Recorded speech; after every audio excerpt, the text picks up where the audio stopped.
Welcome back to my channel Criminology and Forensic Science.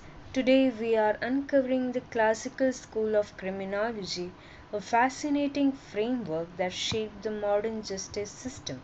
So let's get started.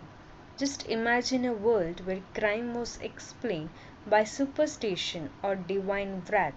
Medieval punishments were harsh and random. Think of public whippings or burning witches based on accusations alone. This chaos began to change in the 18th century when thinkers like Cesare Beccaria and Jeremy Bentham introduced reason and fairness into the discussion. They believed in using logic to create laws that benefited society. There are four core principles of the classical school. The first principle is free will. This principle means that people have the ability to make choices. They can decide between right and wrong based on reasoning. For example, a person planning a robbery knows it is illegal but chooses to proceed because they think the reward outweighs the risk. This idea emphasizes that crime is a calculated decision, not an uncontrollable impulse. The second principle is hedonism, which suggests that people commit crimes if they believe it will bring them pleasure without much pain. For instance, shoplifting might seem rewarding to someone who thinks they won't get caught. However, if the punishment is clear and immediate, they are less likely to take the risk. Laws leverage this principle by ensuring that consequences for crimes outweigh the perceived benefits. The third principle is deterrence, which relies on the idea that the threat of punishment discourages crime. There are two types of deterrences. The first one is general deterrence, and the second one is specific deterrence. General deterrence targets society as a whole, whereas specific deterrence focuses on preventing an individual from reoffending. The last principle is proportionality, which ensures that punishments fit the severity of the crime. It's about fairness.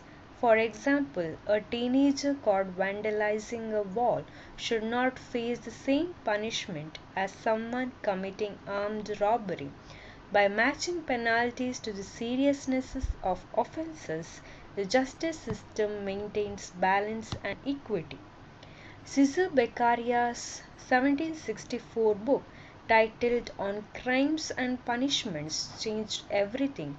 He argued for ending torture. Beccaria believed torture was both cruel and ineffective. People under torture often confess to crimes they didn't commit simply to end their suffering. He argued that justice should never be based on pain or fear but on evidence and reason. Beccaria emphasized that certainty of punishment is more effective than its severity. For example, if everyone knows they will be fined for littering, they are more likely to avoid it, even if the fine is small. On the other hand, a harsh penalty applied inconsistently, like a rare but extreme punishment, won't deter crime effectively.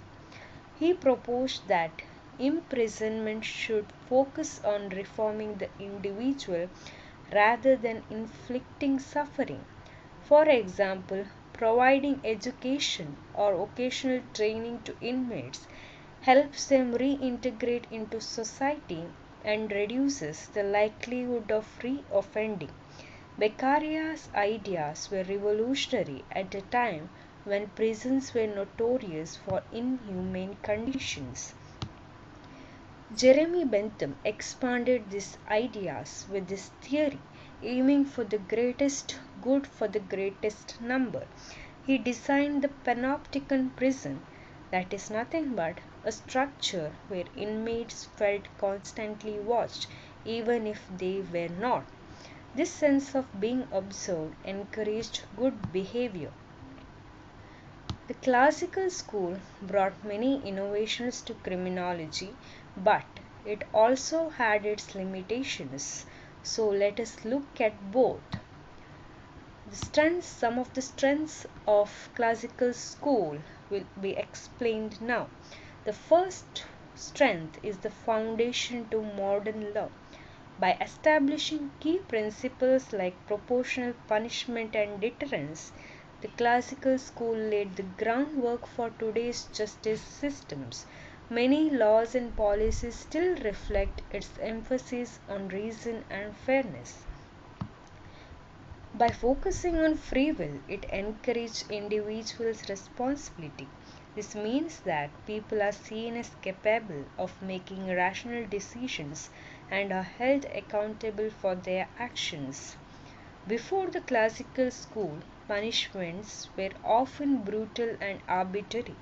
The introduction of structured penalties and the move away from torture marked a significant step toward human rights in justice systems.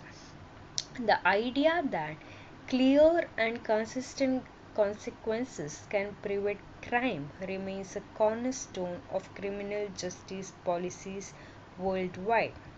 So now let us look at some of the weaknesses of classical school.